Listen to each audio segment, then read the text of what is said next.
Alright, so in this video we're going to be looking at lastIndexOf. It's an array method that's going to find the last instance of a given item in your array. So let's make a simple array.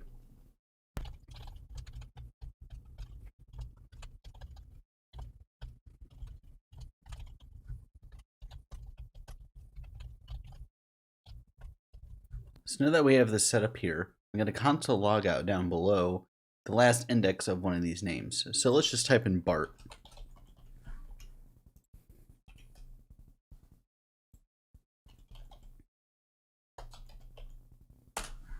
And we see that it's in the first index here. But what if we were to put it somewhere else? Let's try this.